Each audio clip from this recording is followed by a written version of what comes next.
family aid.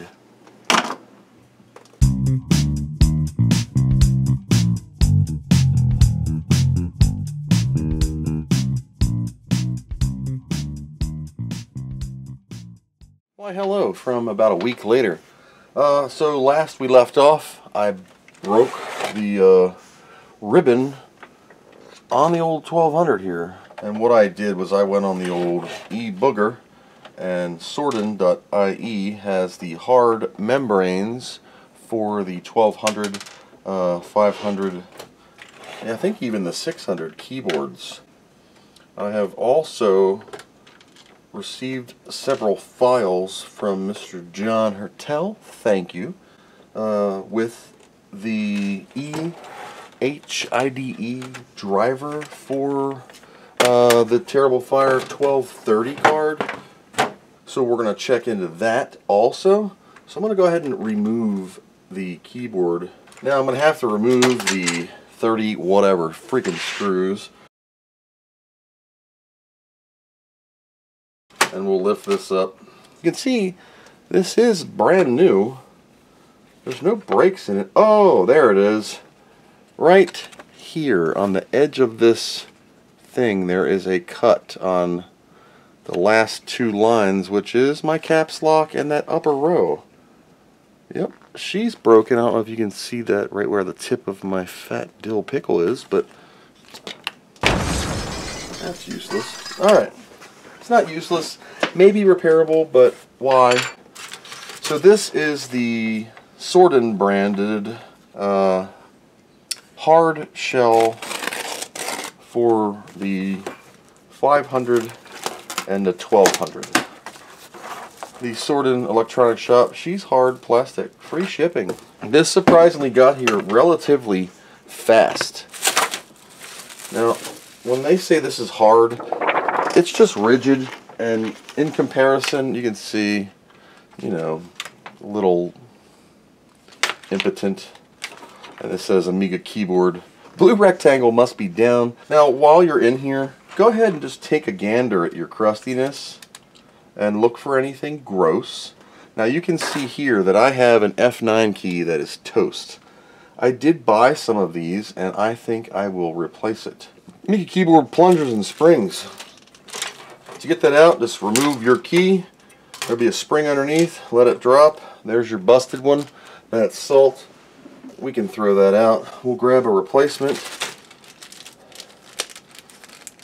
I could replace the spring, but the spring is good. Just so you know, your keycaps are compatible between the 500 and 1200. So if you need a key and can't find it, bloop, there we go. You can see the little things match. Even it's got the blue line on it like the originals do. Got these out of a guy in Poland, I believe it was. Spring in, key the correct way, which is upside down, and bloop, there we go. F9 is now clickable. Okay, so we're going to put this sucker down that way. So I'm going to need to put the little ribbon cable on first. Blue rectangle must be down. Let's see what that means. Alright, blue ribbon must be down, so blue ribbon down and inserting cable. Nice fit. So I just lift it up on these two tabs here on the end. Blue side down, or even Steven, and we will put this on the keyboard. Alright, lining up the little holes, and then we will put this on top of it and putting the ribbon through it. I should just cut this, because this is where it always gets broken. Why do we have this? Okay, now for 30 whatever odd screws, the little 1200 side adapter. Get a little bag to put some crack rocks in. This says blue rectangle must be down, which is the same as it was before. Flip these little tabs out to raise this brown thing, and carefully insert this and click both sides. We'll just pop that off and hopefully not cut our finger. Okay, there we go. So removing this piece, little plastic piece, gives you access to the board where this will then slide in. So this will plug in like this now, directly to the board. nice and firm. Wow. So you will need to remove your little plastic dude. Here it is, this thing. If you want, toss it in the case so you don't lose it. I don't know, just put it there. Yeah, it does give you a little bit of ribbon there, so tuck it. Works for me. The caps lock light's burned out still, but my escape key don't work. What the heck? There we go. Oh, I don't know. Just had to give her a touch. Alright, let's resume what we were doing. Alright, here's the ehide.device, or ehide. How about that? DH0. And I guess we'll go to devs. And we'll copy this here. And we want to copy this to C. Not this ehide.device. So we'll just copy all that there. What's the readme say? Kind of working, but it's on use your own risk. Status is work in progress. I want to add the same card I had on it. We're going to Amiga E, sys, tools, HD toolbox, space, ehide.device. Do I get any blinky lights? Does it find anything? Yes, it does. Cool. So let's do change drive type, define new. This is a 32 gig card. Read configuration, yes. 30 gig. So this card does work. We're just going to say alright and OK. Now we can partition this drive. It'll have 80 million partitions on it maybe. Nope. Delete. And we're going to size this one down. 3 gigs, new partition here, 27 gigs. Perfect. So this one, FDH0. Look, I don't care. And then bootable. And this one is, we'll call it FDH1. How about that? FDH1. Whoops. My delete key is sticking because the keyboard's not centered. Whoa, come on. H1. We'll call that fast DH1. I'm going to go ahead and give it a whole boatload of buffers, like 300's good. Okay. And then we'll check DH0 here and do a 300 buffers on it too. Got 64 megs of RAM now. Triple check it. 300. 300. Okay. Exit.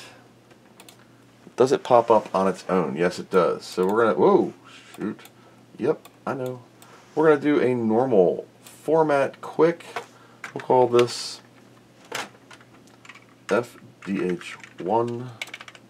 I can rename it later. I know it's in lowercase. We're going to do fast file system, international like Jesus would choose, quick format, 26 gigs. Bob's your uncle.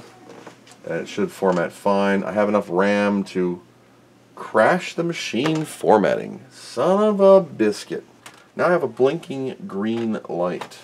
That works. That way we can see the access light right here. Just a little tickle. I'll even move the camera down. And my device drivers are not loaded. Why? Because I need to do something magic here.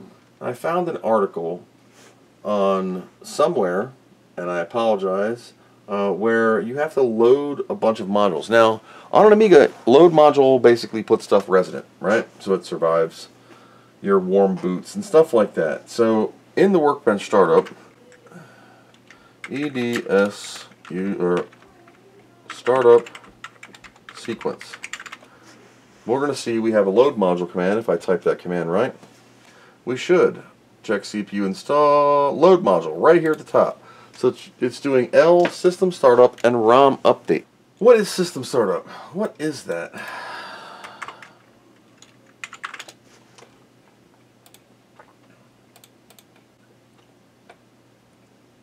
I don't have a system startup in L. Great. Got a fast file system old. So L system dash startup does not exist. ROM update devs don't exist. So we're going to take all that out. And we're going to do version exec 47 nil if warn. If warn. I don't want to if. Okay, we're going to do this. Load module, normal redirect nil : devs ehide.device, right? I'm not loading icon library, workbench library. I'm not worried about that stuff. Let's see. This will either work or blow up. Save, quit, reboot. Let's see if this works. If not, I got 22 more retries. Original cards. Yep. Okay. So the boot priorities worked. Awesome. So it did work. The load module nil worked. But I screwed up. Because remember what I was telling you about boot priorities? No problem. So what I'm going to do is this. I'm going to go DH0 CDW. We're going to load directory works. We're going to go DHO and then FDHO. FDHO. And I'm going to grab all of this stuff and just copy it. Why? There's not a lot on here. Just want to give her a tickle. I want to see what happens. What do we boot off of? It's booting off of the original compact flash and then pointing to the other device once the load module command, which is like third in the startup sequence line, poof. So what does that tell me? I need a bootable hard drive in the 1200 in SCSI.device that has a load module command, startup sequence in devs, whatever, has a basic, and then copy everything to FDH0, which should boot, which we're going to see. I don't know. Considering I didn't format the drive, I don't know. You can see it's copying. You can also see the light on the little card here, the green flickering away. Okay, so it's a few minutes later. The card has completed copying. I'm just going to reboot this machine. Now, like I said, I'm kind of tricking it. I am using the ehide, or I'm going to call it ehide device. I stuck that in devs, and I'm doing a load module to ehide.device from the internal SCSI.device card. As soon as it loads that module, it kind of does a pseudo reset and fires off to the 1230's card. Since I just copied Workbench to that, we should see this card start to freak out in just a moment after it figures out what the hell it's doing. So it read it, and it's doing something. There's the, okay, so here it comes. There's the, it just did a load module. It's rebooting, and now it's loading off of the new 1230 card. I should get my Workbench. Just a moment. The only problem is the hard drive light does not work with it. But now I have double everything. That's not a worry at this point. What I want to do is run a FDH0 sysinfo. Or not. Let's just run sysinfo on DH1. This is 4.4. Now, I'm going to benchmark the original SCSI.device and the ehide.device, FDH1. So here's our speed. We're at 9,000 dry stones, 9.46 MIPS, no megaflops because there's no FPU. But all in all, a nice card so far. So we're going to go to drives. We're going to say original DH0, which is SCSI.device, and we're going to hit speed. It's about 1.3. We're going to do FDH0, which is the new device, and hit speed.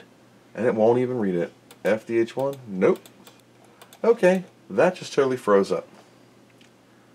Let's try that again. Rebooting! So I'm kind of tricking it into working by using both hard drives. The compact flash card and SCSI.device then does a load module to kind of kick over the hard drive to the secondary. And because of the boot priority of 1, it's a little bit higher than 0. So that way I kind of, because remember, floppies are boot priority 5 by default. So they have a higher boot priority than your internal SCSI. If I would have did like -1, I could have still used the internal and just used the other drives for, you know, storage or whatever. But since they're faster, in theory, they're supposed to be, what, 6 or something megabit per second? I don't know. Let's try it. I mean, I notice it's faster just in use. Let's do drives. We're going to do FDH1. It's not showing it because what's crazy, As soon as I click this, we're frozen, okay? That's it. That's all she wrote. I can't do nothing else. So that's kind of interesting. Like I said, it's new to me. I work hard, so you don't have to. You know what I could use, though? Another family aid. Hey, at least we're booting with that. So this would also apply... Whoops! This would also apply to the TF1230. So if you have a 1260, you could do this. Remember, I just changed my boot priority. I could change it back. Any noise you're hearing upstairs is the family. And the dog, and the kid, and the wife arguing about dinner while I drink Hofbrau in the basement. Now, like I said prior in many other videos, I don't really use this computer much at all. I use them for projects and little things here and there. So all of my Amigas have their own unique flavor and their own unique hard drives. Therefore, it's a hodgepodge hit or miss of what's on what and who's got what. It doesn't see the card. See, that's the problem. You will always need something on ehide.device to call the load module for ehide.device to kick it over to the 1230/1260. In my experiences, if you have a better way, please comment down below. Help a brother out. So, what I'm doing is, you know, higher boot priority on the Terrible Fire card than DH0, so it will kick over. Looking for ehide.device, fires that up, kicks it over the other side. DH0 becomes irrelevant after that. I'll leave it, of course, in case I just ever remove this card. I wanted to get some speed results on it, but we're copying a whole boatload of files. We're up to 122 megs. She's just copying away, so I will continue to drink beer and laugh at the argument upstairs while dinner is being prepared and I am working on Amigas. I will check back in a few moments when this has copied and we'll check how much space it has used. Okay, so that's done. That took about a half hour. It's 3 beers later, 100 degrees, and we use 615 megs up. I'm going to look at my sys speed. Let's close the sensor here. Yep, 51 megahertz 030. We're going to go into disks, so that will be low. Can't do drive. Well, that sucks. New sysinfo. Can I choose the drive? Drive with DH1, for example, speed. Let's hit SCSI. Finds it. Disk 0. Let's go FDH0, and that's all she wrote. Yeah, I don't know what's up with that. The Terrible Fire ehide.device driver is unique in itself, but if I leave said card in here, I can use it. It does boot. Let's do a double mouse button reboot here, and let's see what happens on the map-rommed or load moduled ehide.device. Do I see it in boot options? FDH0. I do. So after its first boot, you can see the priority of 1 is higher than priority of 0, which is why it's booting off of that compact flash card. Now do I see the expansion board? Yet I do not. I don't know why that is not happening. If it was, we would see it native. I wouldn't need this special little weird boot option. It still loads, it looks at SCSI.device, and then it's going to boot off of this card in a second. There it goes. And now we're booting off of the other card. The only downfall I have, like I said before, is the IDE light does not show on the Amiga 1200. So you're not going to know if your hard drive's freaking out. That's a big thing to me. I have to look into that. But I just wanted to see what the plausible usages are. Now with the 64 megs of RAM, you don't have to worry about the 4/8 meg range of RAM, buffer room, banging into each other. I am probably not going to be using this TF1230's enhanced IDE port. Is that what it is? ehide? Main reason is I don't have a hard drive light and it's irrelevant. If it was self-booting, I would definitely use it because I'm pretty sure it would be faster. I can't get any accurate readings from any benchmarking tools that I have tried, so I don't know. I have heard it averages around 6 megs per second versus the original Amiga SCSI.device 1.5. Not that that really matters. What are we doing that we need super fast hard drives? They're 35 years old. I mean, yeah, I mean, squeezing every ounce of power you can out of these is awesome. There's my fixed icons. So I'm going to remove my load module, get back to the way she was meant to run. If in the future there's some firmware updates that make this A, show up in the boards list, that'd be great. B, bootable IDE.device or ehide.device, something that's in the card so it knows what the hell it is, like every other card on Earth. I'm sure Stephen Leary can work something out. I have to check the boards. Like I said, just got it, farting around with it, asked for some help for the drivers, which works, and then I adapted it in my own special way to make it actually useful and bootable, which results in double drives. Well, that's been my pseudo-long review of the Terrible Fire 1230 for your Amiga 1200. Would I buy this card? Well, I did. So yes, I would buy it. Reasons being 64 megs of fast RAM and 030. Yes, it doesn't have an FPU. If they could work that out, great. But I know there's a, they're a bunch of gamers and they don't use it. But for those of you that use Lightwave and 3D modelers and paint programs that could really benefit from the FPU math, that'd be cool too. And you can get yours at various Amiga resellers. So thank you guys for watching. And as always, I hope this finds you well, and I hope you learned something.